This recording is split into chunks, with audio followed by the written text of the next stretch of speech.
Welcome back to online classes. Good morning, मैं राजू। आज के इस सेशन में हम नरेशन के पार्ट को आगे लेकर चलते हैं। इसके पहले वाले क्लास में हम नरेशन के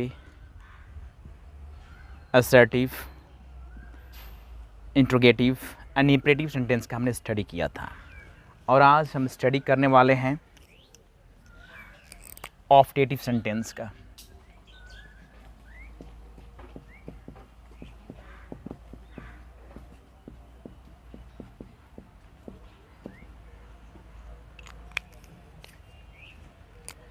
इसे हिंदी में इच्छाबोधक वाक्य बोलते हैं।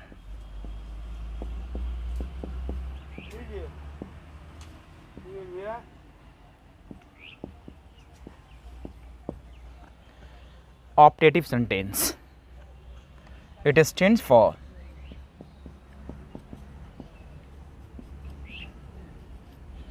Wish, desire, wish, desire, bless, curse, etc. इससे इच्छा, डिजायर, आशीर्वाद या अभिशाप जैसे सेंटेंस का बोध होता है। जैसे देखेंगे example,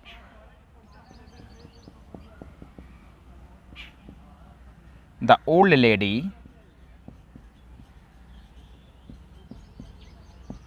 said to him, may you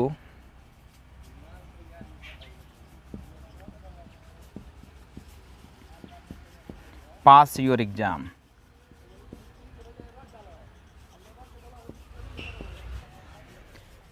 देखिए, इस सेंटेंस को देख के ये देखना होता है कि सेंटेंस से किस तरह का सेंस या अर्थ निकलता है। तो अर्थ है कि बूढ़ी महिला ने उनसे कहा कि आप अपनी एग्ज़ाम पास हो जाओ, यानी यह आशीर्वाद है। ठीक है, the old lady said to him, may you pass your exam, यह आशीर्वाद है। तो सेंटेंस में अगर आशीर्वाद है तो उसको हम ब्लेस में चेंज कर देते हैं। ठीक है, अगर अभिशाप लग रहा है कि अभिशाप है तो उसे हम कर्स में चेंज कर देते हैं। देखेंगे कैसे, तो ये चेंज होगा। The old lady blessed him,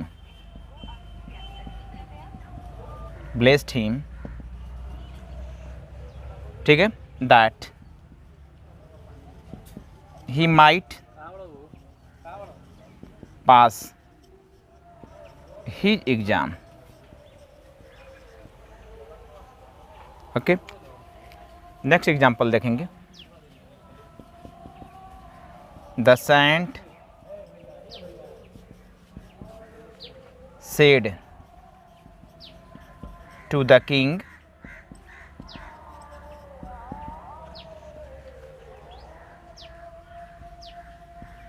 may you die of cholera।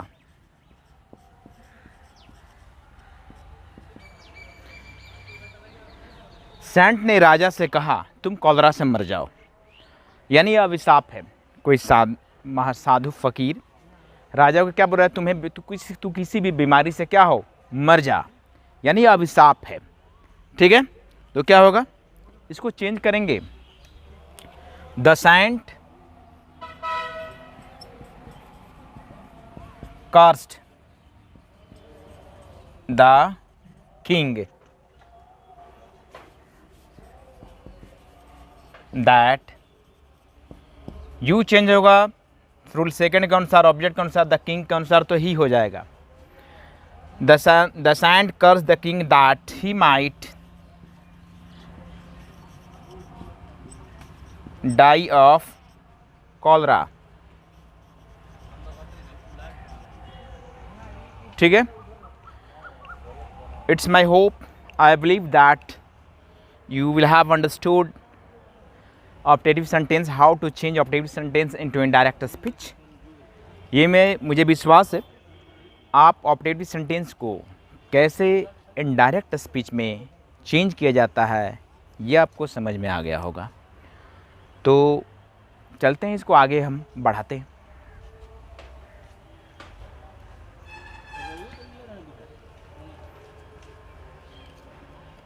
फिर से एक बार बता दे रहा हूँ, ऑप्टेटिव सेंटेंस, इसे हिंदी में इच्छाबोधक वाक्य बोलते हैं। इसे किसी की इच्छा, फीलिंग्स, इच्छा, वो क्या चाहता है, ठीक है। तो आप इसका डिफिनेशन इजी वे में बोल सकते हो। It stand for wish, desire, bless, curse, it is. Example मैंने लिखाया है, the old lady said to him may you pass your exam. देखो कि लड़का कहीं जाता है एग्ज़ाम देने को, माँ को आशीर्वाद देते कि जा बेटे तू अपनी एग्ज़ाम पास हो जा, यानी वो आशीर्वाद है। The mother said to the son may you pass your exam, ठीक है। ऋषि महर्षि किसी साधु फकीर को गुस्सा आता है तो किसी राजा को श्राप देता है, तू पत्थर बन जा, तू बर्बाद हो जा, नष्ट हो जा। तो क्या अभिशाप है, ठीक है। तो वाक्य के सेंस के अनुसार हम उसे चेंज करेंगे। The old lady said to him may you pass your exam. बुजुर्ग महिला ने उनसे कहा कि तू अपनी एग्ज़ाम पास हो जा, यानी क्या है, ये आशीर्वाद है। The old lady said to him may you pass your exam. Next example है, the saint said to the king may you die of cholera. Saint ने राजा से कहा कि जा तू कलरा से मर जा। कलरा में हैजा बीमारी होती है, ठीक, कलरा, ये डिहाइड्रेशन इसमें होता है। तो सेंट ने राजा से कहा तू कॉलरा से मर जा, ये क्या अभिशाप है। तो may you die of cholera, तो क्या, the saint curse the king that he might die of cholera.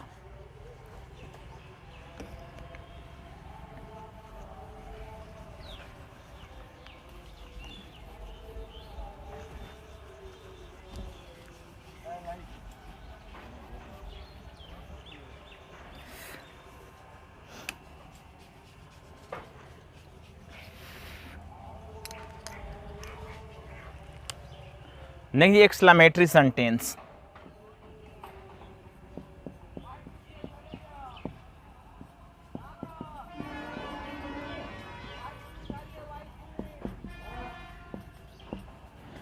Exclamatory sentence, विस्मयादि बोधक वाक्य।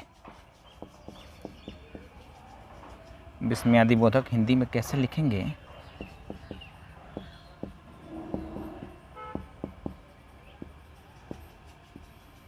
विस्मयादि बोधक वाक्य, ठीक है। इसमें इमोशन, हैप्पीनेस, खुशी, जॉय, दुख, आश्चर्य, इन सारी चीज़ों का बोध होता है। देखेंगे कैसे। It stands for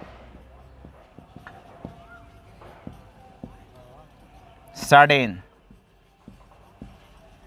feeling,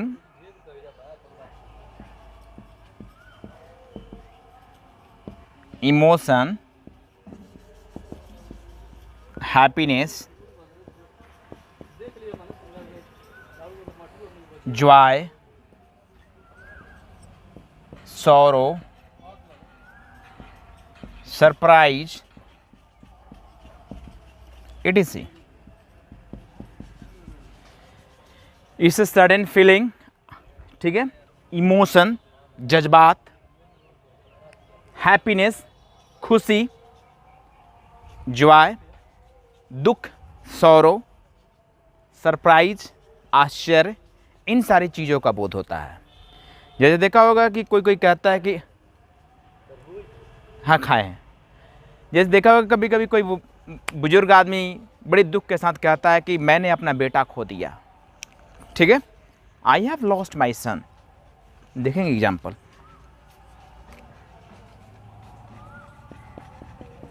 the old man said alas I have lost my son। अब देखिए बूढ़ा आदमी बोल रहा है अल्लाह मैंने अपना बेटा खो दिया है, ठीक है। तो इसमें क्या है, सेंटेंस को देखेंगे किस तरह का भाव हुआ, इसमें से अर्थ क्या निकलता है। ये दुख है, किसी का जवान बेटा मर जाए तो उसके लिए दुख की बात होती है। तो क्या है, द ओल्ड मैन, अगर दुख है तो एक्सक्लेम्ड विद सॉरो कर देंगे, खुशी है तो एक्सक्लेम्ड विथ जॉय कर देंगे, आश्चर्य है तो एक्सक्लेम्ड विथ सौरो लिखेंगे, और आश्चर्य है तो एक्सक्लेम्ड विथ सरप्राइज लिखेंगे। जैसे देखा होगा किसी को बात करते आपने सुना होगा, कोई किसी को कहता है कि मैंने तेरे जैसा बेवकूफ़ आज तक नहीं देखा। ये क्या है? सरप्राइज है, आश्चर्य है। I haven't seen a full like you.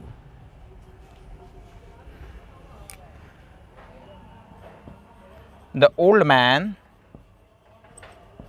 exclaimed with sorrow,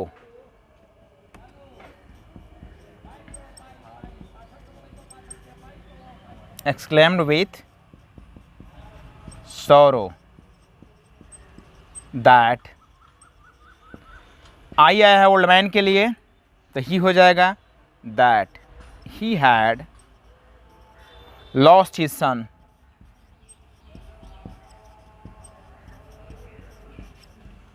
ठीक है, एक और एग्जाम्पल देखेंगे।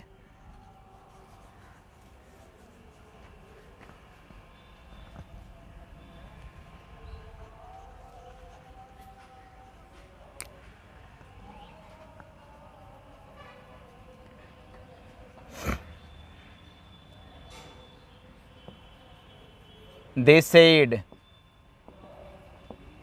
hooray, hooray, we have won the match।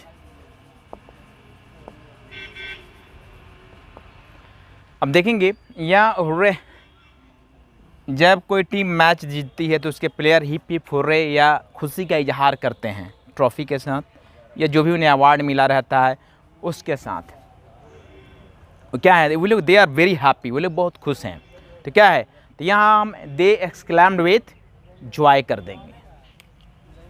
They exclaimed with joy that, we change होगा दे के अनुसार तो दे हो जाएगा, that they had won the match. ठीक है, that they had won the match. एक और एग्जांपल देखेंगे।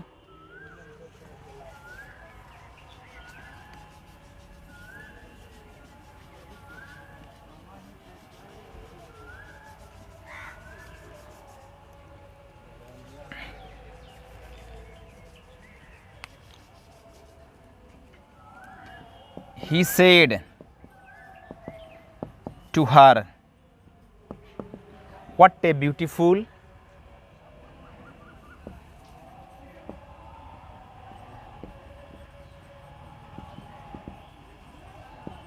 girl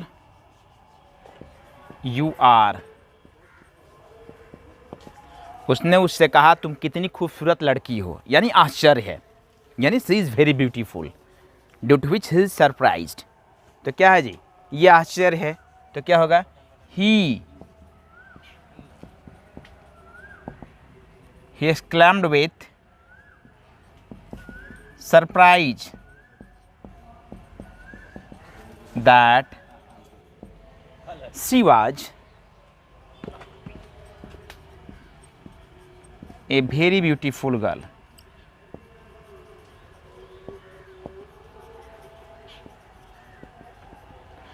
उसने आश्चर्य से कहा कि वो बहुत ही खूबसूरत लड़की है। ठीक है, तो उम्मीद करता हूँ एक्सक्लेमेटरी सेंटेंस के रिगार्डिंग जो भी आपकी समस्या थी क्लियर हो गई होगी। फिर से एक बार इसको रिपीट कर दे रहे हैं। Exclamatory sentence stand for sudden feeling, emotion, happiness, Joy, sorrow, grip, ADC. इससे दुख, पीड़ा, क्लेश, आश्चर्य, सरप्राइज, ठीक है, खुशी, इन सारी चीज़ों का बोध होता है। आज जो बोध होगा उसके अनुसार सेंटेंस आपका बदलता जाता है। ठीक ना? अगर दुख है और उसमें खुशी लिख दोगे तो सेंटेंस गलत हो जाएगा। ठीक है, किसी का बेटा मरा हो, आप जाकर बोलते हो ये एक्सक्लेम्ड विद जॉय लिख दोगे तो गलत हो जाएगा, वो खुशी मना रहा है। किसी का खुशी का माहौल हो, वहाँ जाकर मातम मनाना आप शुरू करो तो भी पिटाओगे। तो एक्सक्लेम्ड विथ सौरो होगा वहाँ पे। खुशी का माहौल है तो एक्सक्लेम्ड विथ जॉय होगा। आश्चर्य है तो एक्सक्लेम्ड विथ सरप्राइज होगा। ठीक है, तो इसका डेफिनेशन बहुत इजी है। It stands for sudden feeling, emotion, happiness, Joy, surprise, etc। अब लास्ट जो हमें नरेशन में पढ़ना है, लास्ट पार्ट जो बचा हुआ है आखिरी, दैट इज यूनिवर्सल ट्रुथ, सार्वभौम सत्य इसको हिंदी में बोलते हैं, कभी ना बदलने वाला।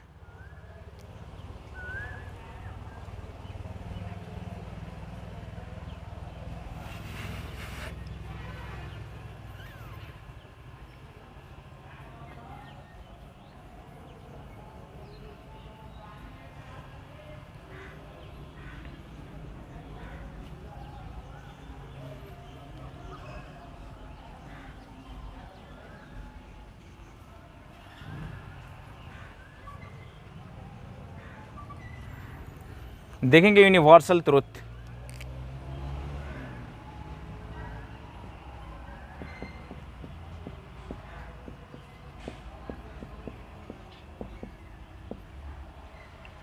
यूनिवर्सल ट्रुथ को हिंदी में सार्वभौम सत्य बोलते हैं, जो हमेशा एक ही जैसा रहे, कहीं भी जाएं वो एक ही जैसा मिलेगा। जैसे सूरज जो है सिवान में भी पूरब दिशा में ही निकलता है, आप दिल्ली में जाओगे तो वहाँ भी पूरब से ही निकलेगा, ऑस्ट्रेलिया जाओगे वहाँ भी पूरब से ही, ऐसा नहीं कि वहाँ दक्षिण से निकलना शुरू कर देगा। ठीक है, आदमी मरता है, ठीक है, हम कल भी मरते थे, आज भी मरते हैं, इंडिया में भी लोग जन्म लेते हैं, मरते हैं। ठीक है, डेट इज़ डेफिनेट। पाकिस्तान वाले भी मरते हैं, ऑस्ट्रेलिया वाले भी मरते हैं, अमेरिका वाले भी मरते हैं, यानी दैट इज़ डेफिनेट, ये कहीं बदलने वाला नहीं है। ऐसा नहीं किसी देश के लोग अमर हो जाते हैं। ठीक है, पृथ्वी गोल है, अर्थ इज़ राउंड, कल भी गोल थी, आज भी गोल है, कल भी गोल ही रहेगा, ऐसा नहीं कल चिपटी हो जाएगी। तो देखेंगे इट स्टैंड्स फॉर, आप लिख सकते हो, it stands for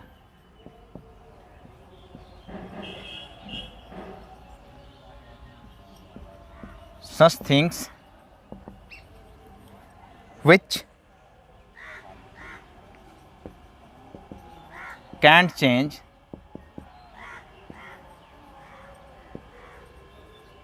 which can't change anywhere,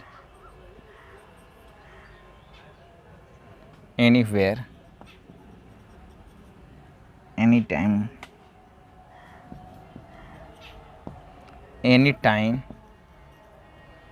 and in any condition।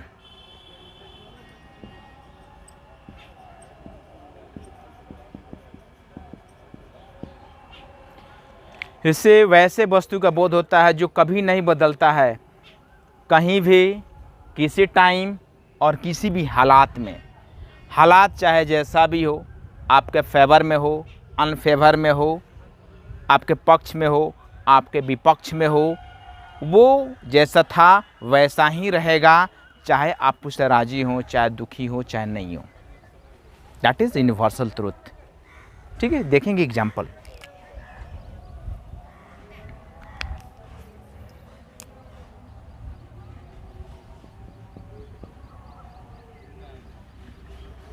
The teacher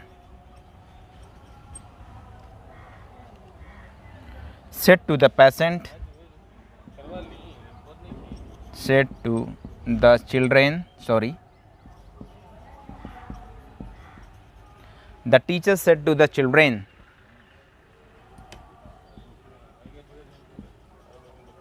when the cat is away, the mice will play।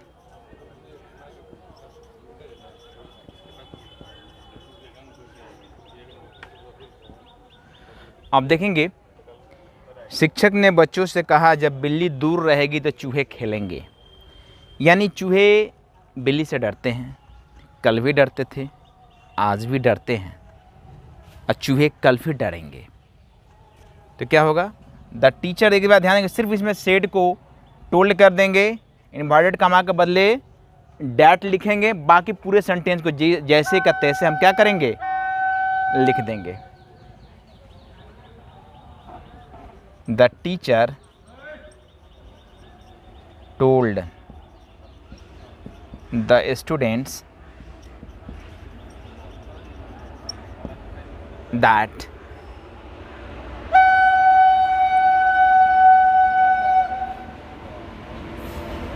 when the cat is away,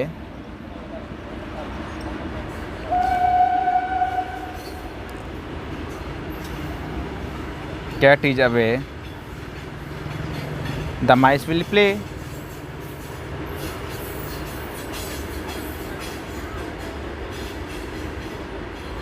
ठीक है, एक और एग्जाम्पल देखेंगे।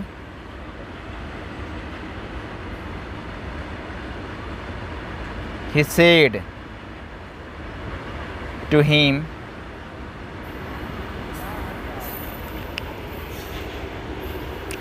the sun rises in the east.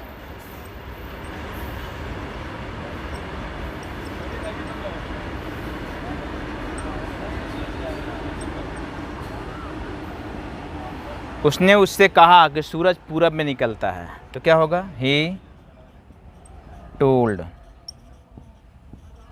him that the sun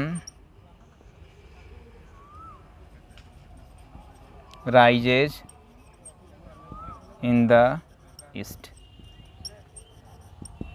उसने उससे कहा कि सूरज पूरब में निकलता है। कुछ और एग्जाम्पल देखेंगे इससे रिगार्डिंग।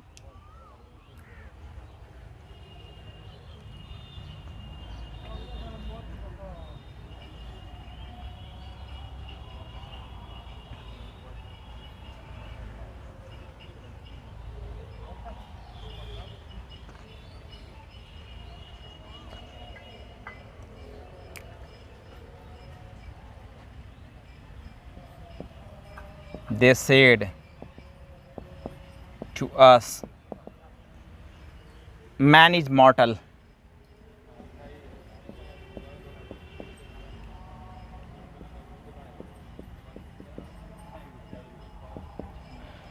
उन लोगों ने हमसे कहा कि आदमी मरणशील है, यानी मरने वाला है, मर जाता है।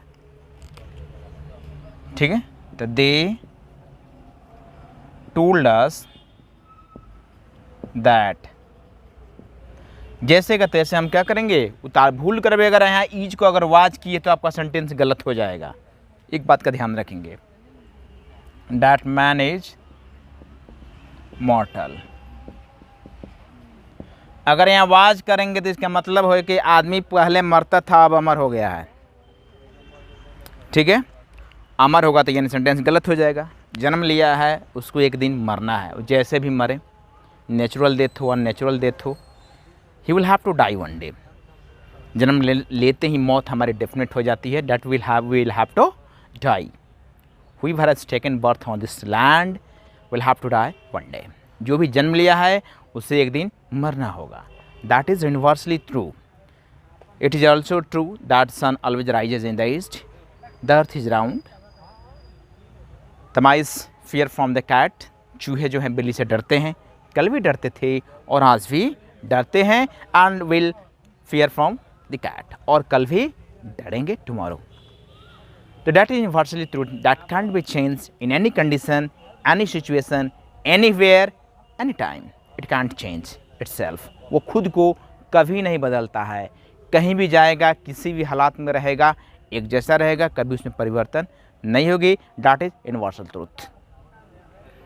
तो उम्मीद करता हूँ नरेशन से रिगार्डिंग जो भी आपकी समस्या थी यहाँ तक क्लियर हो गई है, और यहाँ आपका नरेशन क्लियर समाप्त होता है। यूनिवर्सल ट्रूथ तक आपको पढ़ना था। अगर जो कुछ भी आपको नरेशन से रिगार्डिंग आपको कोई भी प्रॉब्लम होगा, कमेंट सेक्शन में अपने सवाल लिखेंगे। I will try my best to responding. मैं आपके सवालों का जवाब देने का कोशिश करूँगा जब भी वक्त मिलेगा। Whenever I will get time, I will try my best to respond your question with my best regards.